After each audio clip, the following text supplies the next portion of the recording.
What is up, enthusiasts? It is Cedar Flags here, and welcome back to another one of my videos. So as a roller coaster enthusiast, I love checking on the social media accounts of different roller coaster manufacturers, and one of them I love to check up on is Intamin. And needless to say, for the past few decades, this company has been on the forefront of being super innovative to the roller coaster industry, and we really don't know where the roller coaster industry would be today without them. They have come out with so many innovations, and recently, they have not been stopping. With models like the Hot Racer and the Vertical Launch Coaster, there is so much that they have announced recently, but even though those models get most of the attention, there was one that I saw a few weeks ago that really caught my eyes, the multi-dimensional coaster. So today, we are going to be talking about this model, why it could be the most perfect ride model on the planet, and if it could be the ride model of the future. This is Cedar Flags, and today, we are going to be asking ourselves, could this be Intamin's best model? So, if you don't know, I want to explain the multi-dimensional coaster to all of you. Basically take a dark ride and a blitz coaster and combine them both into two, and then so much more. Now, this model has been out for about a year or two, but the reason I'm talking about it now is that in recent weeks, and especially with IAAPA, Intamin has been teasing it so much more. And throughout the past few months, they have been teasing a bunch of new features. Now, according to their website, the multi-dimensional coaster is the most flexible and immersive coaster on the market, and it's basically a roller coaster that can do anything.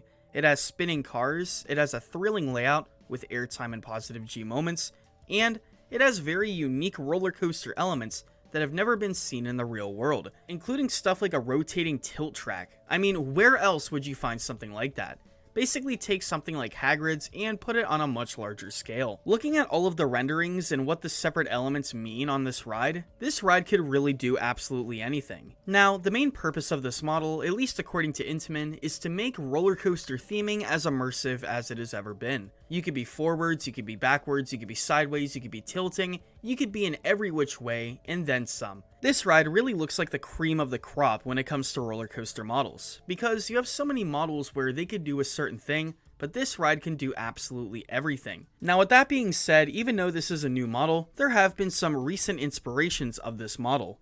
So, first off, let's talk about Escape from Gringotts. This is a very popular attraction at Universal Parks, and this is very similar. In fact, I think this might be the main inspiration. It's a very early version of the model, and it could do a lot less and is a lot more family oriented.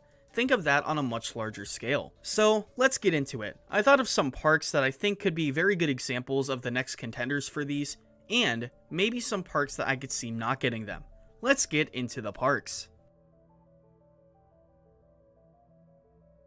So the first park I want to talk about is Universal Studios Hollywood, and out of all of these, this is probably the most likely to get one. So why do I have this park first? Well, it is all but confirmed that they are getting an Intamin multi-dimensional coaster. Now, in recent months, we have seen a few leaked photos of a brand new rendering of a coaster model. This is Fast and Furious Hollywood Drift, and look at the photo, it looks so much like the multi-dimensional coaster. You have thrilling elements, you have spinning cars, and it's Universal, so they know a thing or two about theming. This really does look like it could be the first of these major multi-dimensional rides. It is said to be in the upper lot of the park, and I feel like this will be different enough from Gringotts where people could tell it apart. So, there has also been a pamphlet about this, saying that they have filed a trademark for a drifting coaster. And even though that's not the official model, this could be what they're advertising it as because it looks a lot like it. Sticking on the topic of Universal, I want to talk about Epic Universe. This is a brand new Universal park that is opening up in the next few years that is off of the Orlando Resort.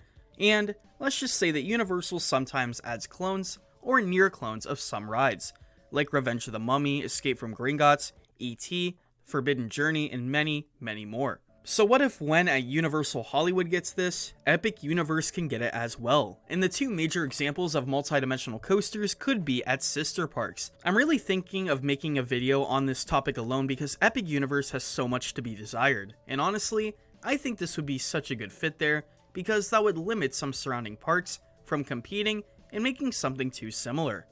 Up next, let's stick out at the Universal parks for a minute and talk about SeaWorld. Now, SeaWorld parks are pretty incredible. We are going to be talking about the three in Orlando, San Antonio, and San Diego, but Out of the three, the one I think would fit the best would be at San Antonio. Now, this is mainly for a few reasons. One, they are the smallest of the three, and something like this would definitely push it up. Number two, the lack of theming at this park compared to the others. And three, there is nothing, and I mean nothing like this in Texas. Let's say that it would go to another park like Orlando or of course San Diego. I don't think that would be a bad idea whatsoever. They absolutely love Intamin launch coasters, they're adding them all the time, and so I think it would be a great idea for this to happen. A partnership with Intamin and a very well-known manufacturer. For a similar reason, I could see these coming to the Busch Gardens parks as well, and like SeaWorld, I could see this being a good fit at both Tampa and Williamsburg. Now, the only problem with these parks is that it may be a little similar, and this could be similar to something like Verbolten, or even something like Cheetah Hunt, which is an Intamin Blitz. So, I think the way to counteract that is to put more of a dark ride section, or make it very unique to the point where they're unrecognizable when it comes to the comparisons. I think the absolute best fit out of any park on this list in my opinion would be Busch Gardens Williamsburg. This park is needing something new and great, and I think that it could be with the addition of this. Up next, we go overseas to look at a few of their parks. The first is Phantasialand. Now, they're in a great relationship with Intamin, Terran was a massive success, and let's just say that this ride would be such a perfect fit here. This park has the money, they work with Intamin, and they love to experiment with different coaster elements. They already have Winjas, which is a very experimental ride.